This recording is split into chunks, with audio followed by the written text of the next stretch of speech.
What's up, guys? Sports Up. We're back. I'm Lauren. I'm Kate. And let's get right into it. Let's do it. The Cubbies are World Series champions for 2016. Let's hear a round of applause. Round of applause for the Cubs. What a game. And you predicted that they were going to win, too. I did. Extra innings. And an extra innings. I didn't think it was going to go till 11. I thought maybe 10. But, I thought it would go 11, but it went 10.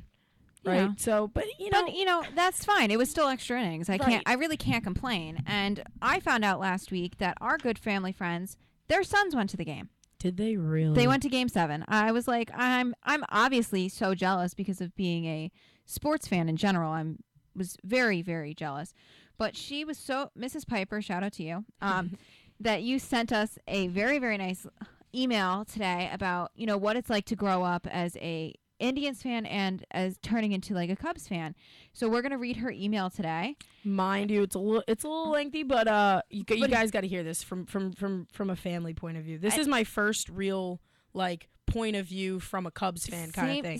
So I'm really interested in how they're going. I'm excited. So you want to take the first couple paragraphs? Yeah, sure.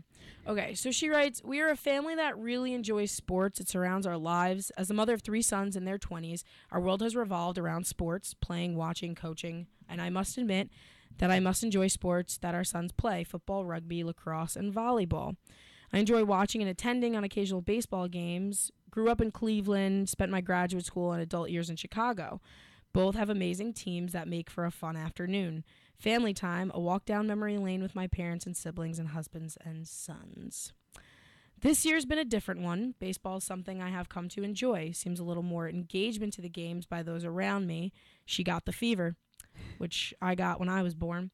In August, we surprised my mom with an 80th birthday celebration. God bless her, 80 years on this earth, to an Indians game. 30 members of my family in attendance. Had a 2.5-hour rain delay on that game. We all laughed about what it would be like if Cleveland and Chicago went to the playoffs.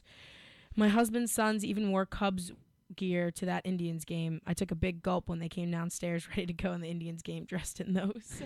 I would too. To be quite honest.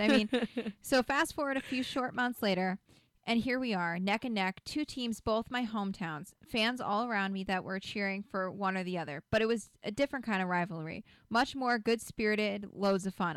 Even we talked about that on the show. We watched games with friends in bars and family rooms. I watched Game 7 with 500 participants attending a program I was running at our corporate university. I knew it would become so much fun. It was all I could do to keep us up with the text messages from Cleveland and family and friends. Her family and friends from Cleveland. Yeah. But there was a twist to that final game. Her 2 sons went to the game. Whoa. Spur of the moment. The 2... Rob and Ben, her 2 oldest sons, have been lifelong Cubs fans, and who wouldn't growing up in Chicago? And they live a half an hour from Wrigley. Wow. They spent most of the home playoff games at Wrigleyville with friends, someone's apartment, a couple rooftops, and the Cubby bar, and out on the street, just immersing themselves in the spirit of the game and in the city. So on Game 7 morning, they were restless. So who could work on that day? You and I were restless talking about this on the show. I was restless a week before leading up to that. Exactly. I really was like, this is the game of the century. It truly is. We witnessed history, and they were there for that. So the next step is in making a moment and Mama's pride. The 2 of them left work, jumped in the car, and got online while they were en route and bought tickets on their 5-hour drive to Cleveland to attend this historic game. She was out of town for work, so she learned that they were right at the game right before the game started. When they texted my husband and I a picture of themselves at the stadium, and I must say my pride welled. They seized the moment. That didn't stop them about worrying how much it would cost or where they would sleep. They just went. They described the experience. It was described as a once-in-a-lifetime experience. They saw an amazing game. They sat with Indians and Cubs fans. It was all good-spirited fun. And forever they can say they were there. which I mean, I'm jealous. I'm jealous of that they get to say that they were there. I'm jealous of everybody, Cleveland fans and Chicago fans. Anybody who got to go to that game, I'm jealous of. Any of those games, really. Any of those games in that series, I'm jealous of because those were really good games. Exactly. And for, they're very lucky that they have 24 cousins in Cleveland, and her sister graciously gave them a place to stay that night and fed them and drove them to the game with her own son, who attended to support his Indians. I flew back to Chicago the next evening. The plane was full of happy people. There was congratulating and singing, not the typical of the tired business crowd returning home from a Thursday night. Something was very different. The spirit of Chicago Cubs fans, and even those who weren't fans, was taking hold. It was announced that the parade would be the next day, so Friday, which, you and I wanted to go to the parade. Oh, I was really contemplating on calling up my cousin and being like, hey, listen, man, me and you, let's go. I'll drive. I honestly don't care. I will drive. I mean, we've driven to Chicago before. Chicago. It hasn't been that bad. It's only what? How far is it from here? Like Pennsylvania takes the longest, so I don't know. It's probably about 10 hours from here, right? I would have made it. I would have done it. You would have done it. I probably would have made it in like 5. I would have been speeding the whole time. Just saying. I'm just saying. I really wanted to go to that parade, man. So she said in her next paragraph, my Friday started off with a couple early phone calls with her team in India. About 9 a.m., she got a text from her friend and was wondering if I was in the city that day. So I decided it was crazy not to embrace the fun, like her sons. So she put on some gym shoes, grabbed a backpack, and headed for the 30-minute train ride into downtown Chicago. And I've done the train with them. It's not that bad. It's very, very quick. A lot of news reporters and of people having trouble getting in. I was convinced I would be fine. Most of the crowd would probably have gone in early. First train past our station was full. Second train passed. It was full. The third train off I went. As I entered the train car, I was stuck with the happy spirit of each person. I sat with a man in his 80s. He just decided like me to go to be a part of the fun. There was a group of 6th graders giddy that their mom had let them get out from school. They were singing Cubs Go, Go Cubs Go, and they got the whole train car singing, which that must have been fun. She told me that everybody was singing on their plane ride home. Oh, yeah, too. I can only imagine. I mean, to be in that atmosphere, it must have been insane. I mean, I remember when the Yankees won in 2009, it was just like, I can't even describe it. Like, we were in the Bronx at my aunt's house, like, and you heard houses all over the place screaming and cheering when they won, and it was just like, I could see, like, everybody just, the trains being filled and, like, everybody all over the place singing and dancing and there being no room in the train cars. Like, I can see that because when the Yankees won in 2009, it was basically like that. You know what I mean? It was crazy. It was awesome. And she said there was, like, not an inch of room on these trains. Like, personal space was just not a thing that day. And everyone made room to squeeze in as many people as possible, which, in New York, that doesn't happen. No. I think for, like, something like this, it might be, as I entered the station, I knew I had made the right decision. I stood off to the side and just took it all in. Family, kids, elderly people, strollers, babies, and backpacks. It was a sea of blue shirts singing and moving en masse through the station, down to the escalators, down the street, heading towards Michigan Ave. I mean, and I've seen Wrigley Field in person. It's a gorgeous field, and having that, I feel, to embody that city is just amazing. I mean, the other day I found my Cubs hat from 2007 when we went out. It still fits. Does it really? Yes, I have a tiny head, so it still fits. But, those are things that, like, I'll cherish, like going there. We have a Wrigley Field, like, magnet on the fridge, and, those are things that I get to cherish because they so graciously took me to my first Cubs game. Thank you, Mr. Piper and Ben, for taking me. I think thank you. I mean, it's an amazing time. Like, I'll never forget the first time. I don't even remember who they played. I just remember that they won. I don't think you really ever forget your first real game. No, I mean, my first real Yankee game was American Girl all day. Wow. Yeah. I don't think anything was on the day I went. I just went. It was like me, my mom, my brother, and I think my cousin Nick. And it was, I think, both of me and Nick's first Yankee games. See, like, this is something. And now my cousin works for the Commissioner of Baseball, so that's a thing. My cousin worked for the Commissioner of Baseball this summer. Guess what he did? What did he do? He was in charge of fining people. So like, you know how there's like certain rules, like you Yeah. can't dip on TV, you can't have certain like shoulder guards, Or like certain yeah, colors. like certain colors, Yeah, right. because if it doesn't match, My yeah. cousin's job is to watch all the games and give out fines to any of the players who. So he gets to watch baseball. So he fined everybody who was dipping on TV. He fined Bryce Harper for like one of his like arm bands. His arm sleeves weren't like color, because it's supposed to be certain colors yeah, it's according to the supposed- teams. Yeah, because if you do that, like I know that's like a Right. hefty fine. And too. you want to know, like, here's one thing that got, like, it was so crazy, like the Yankees. So like one of the things for the Yankees is like, it might be for all teams, but like I'm pretty sure like he just said it for the Yankees. He was like, their shoes are supposed to be a certain percentage of black and white, so they're supposed to be 70% black and 30% white. Sorry, math. And 30% white. You know what I mean? Yeah, there has to be a certain percentage. And he was just like, I had to find a couple of people on the Yankees because of their cleats. I had to find a couple of people because of their Under Armour. Like, it's pretty crazy stuff. That's crazy. That's Yeah. an awesome thing that he does. Right? He's so cool. Like, he works So for the that must have commissioner of baseball. So he Like, must have been pretty thrilled with the Cubs winning. He was. You know what? He started out as I mean, we're all Yankee fans in my family, obviously.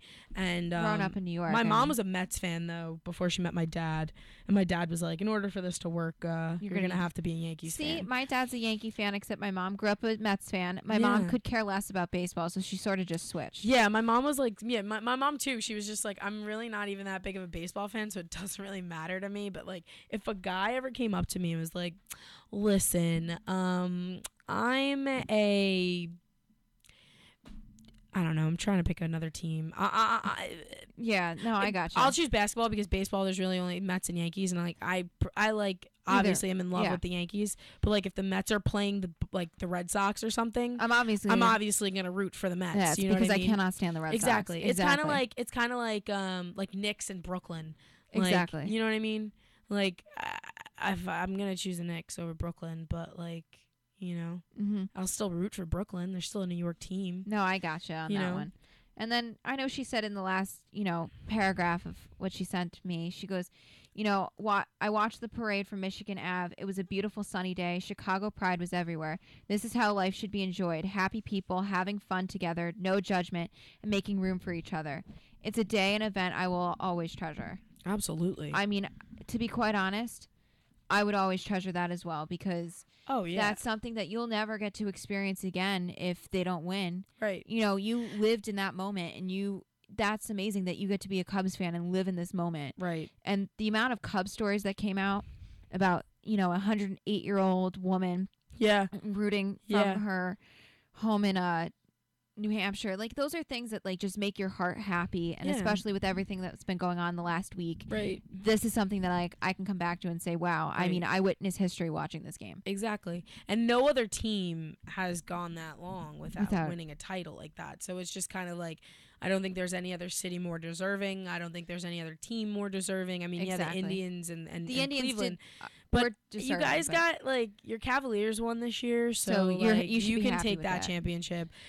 Like, Chicago needs this. Okay? Exactly. Like, Chicago really needed it, and I think also going off of not just the city but the team wise, and if you look at it, I mean, Joe Madden. Okay, first off, legendary manager Yep. in baseball, legendary, Legendary. former Mets. Like this guy is a great manager, and I think he just has never been given the right tools to work with the team. You know what I mean? I mean, to be to quite- produce a World Series Exactly. team like that, and then he got Rizzo, and then he gets into a team with Anthony Rizzo, Chris Bryant, Jake Arrieta. Like, you know what I and mean? you get good pitching too. Exactly. You good get put pitching. into a different dynamic, and that team is just so versatile. It's so, with and David Ross, it Ross. being his last season probably. I think like, I think it's just all encompassing. It was a great World Series. right, It was a great time for baseball. right. And I'm so looking forward to next season and seeing if the Cubs can go back to the same place that they were this year and win another World Series. I think they're definitely going to be contenders Contenders. again next year, but I think there's just going to be a lot of teams that are going to be coming up. I think a lot of teams, a lot of people's farm systems are really starting to be really good. Right. And you also got to think about all their prospects that are going to be coming up and the Exactly. people that they traded to get, like the mid-season trades, like how, Cubs got Chapman. Cubs got Chapman. Indians got Miller. You know what I mean? It's like you also need to understand that, like, when someone moves to another team, their whole kind of, attitudes are going to shift. They have to adjust to a new manager, adjust to a new team, adjust to new trainers. Yeah, exactly. Adjust, you know what I mean? Adjust to a new league. And I mean, and you have to, when you have to adjust to an entirely new league mid-season, right? That's difficult. Right. I also think for different kind of players, like, I feel like pitching is kind of like the same thing. You're going to be pitching to like hitters who are kind of the same stances, same, hitches in their swings, you know what I mean? But when you're a fielder and you're a hitter, that changes. And pitch. Oh no, pitching too, because if you go from the American League to the National League, you gotta be learn how not hitting and then hitting. Exactly. You know what I mean? Like, are you gonna have a stick like Bumgarner who can really crank a ball, or are you gonna be, one of those pitchers who just comes up to get an out or, a bunt and goes away? You know what I mean? Exactly. But I think then you switch over to your players, your hitters and everything. That makes a difference. It does. That makes a difference because you can be going from, your National League bullpens to your American League bullpens, and it's like, or you could just be switching. You could just be switching temperatures in where you like. In where you play, change. You know what I mean? You could go it's from a huge change. Exactly. You can go from playing in LA to all of a sudden now it's you're playing in LA all summer, and all summer long it's nice, it's whatever, and then you get traded August, maybe September. It was end of July, right? End of July. Okay, you get traded after the trade deadline, All-Star break. Yep. And you get traded after that, and now all of a sudden, where are you? Chicago, Cleveland. You're on the West Coast. Now it's starting to get colder. That's a big climate change, and then they also have to pick up and move all of their stuff too. Family, like it plays a big part. So I feel like when they make those trades towards the end of the season, it almost hurts like the family. It hurts the family. It also is going to hurt your team too as well, because it's like you got to give these guys a chance to adjust. Is a month and a half, 2 months time to adjust, especially when you're coming into the playoffs. Exactly. Is that enough time to adjust? Now the next season when they come in, they'll be comfortable in their organization, be comfortable in their home, in the town that they're going to be playing in, where they're going to be living. And are they going to be well received is the thing by their the fan base. Chapman was really well received in Chicago. Who wouldn't want someone who throws 105.1? Yeah. Or averages 103. You know what I mean? As a fastball. And Andrew Miller probably got the same respect in Cleveland as he did in with the Yankees. Exactly. He's a very, very good.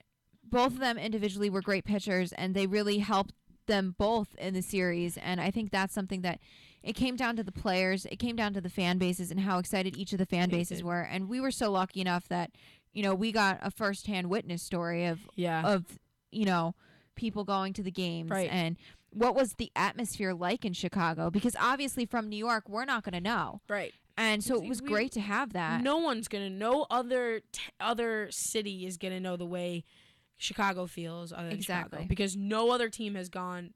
What teams have gone longer than 108 years? I have no idea. Of not winning I think they're the oldest ones, right? I think they're the oldest ones. Here's another question. Are there teams that have never won the World Series? Because, I've never even looked that up right now. Because I've never even thought about, has a team never won the World Series? Because our team has won the World Series 5 times in the last 5 times in the amount we've been alive since 95. 27 times overall. Well, I've been 97, but still, I'm...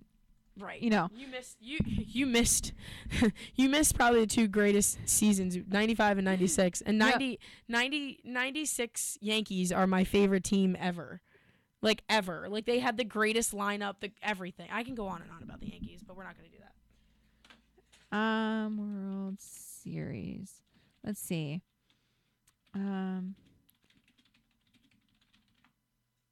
Let's see. 8 MLB teams that have never won the World Series. All right, let's see. So, who has never won the World Series? Oh, wow. Tampa. Okay, wait. Number 1, Tampa Bay Rays. Tampa Bay Rays have never won a World Series. Oh, look, Joe Madden. Colorado Rockies. Colorado Rockies. Yeah, I never even thought about that. Seattle Mariners. The Mariners have never won a World Series. The Nationals. Which makes... Wow, the Natties. Which, you want to know what? The Washington Nationals have such a good team, too. They do. I mean, they got Harper. They got Scherzer. They could really... the Padres, I knew the Padres have never won one either. The Brewers, I sort of figured. Yeah, that's kind of a given. The Astros and the Well, Texas Rangers. When were the Astros even because weren't the Astros It says in 62? 1962. So 53 They've years. made it just one time.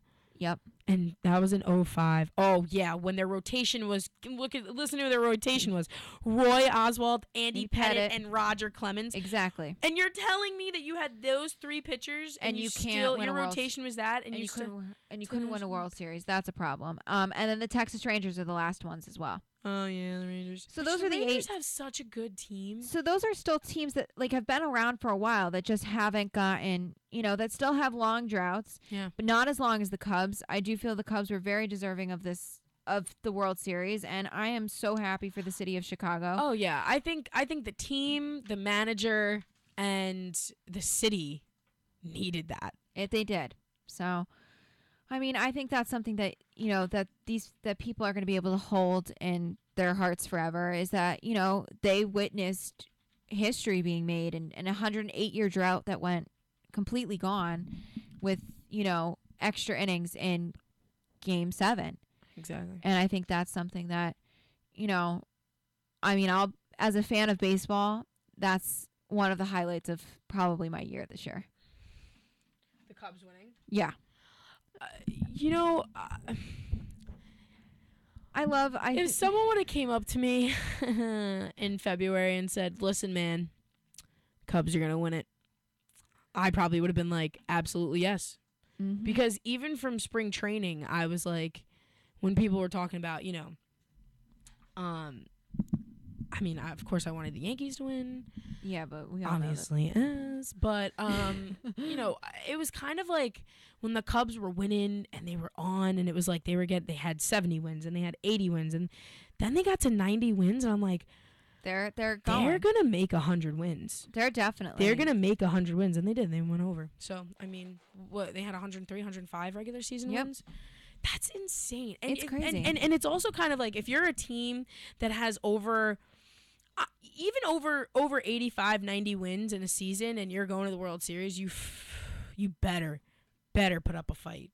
Exactly. And you better win too, because it's just like, listen, I understand, every day is different. You can have a good day, you can have a bad day, you can have an on day, an off day, in hitting in the field. Either way, I've gone both ways where it was like, had a great day hitting, horrible in the field, had a great day in the field, horrible hitting. And that happens with everyone. So. Exactly.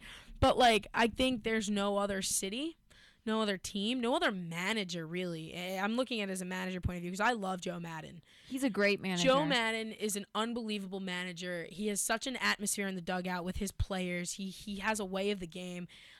It's like there's no other team or manager besides the Yankees and Joe Girardi who deserve the World Series more. I really deserve that trophy more. And I really think the city of Chicago is probably still so overjoyed. Oh, and they're gonna be partying until next year, until the start of the season next year. They'll probably party until New Year's, and then when New Year's rolls over, they'll be like, "All right, yeah, cool, we're still partying." And then like second week of January, they'll be like, "All right, enough partying. Let's get ready for spring training and do it all over again."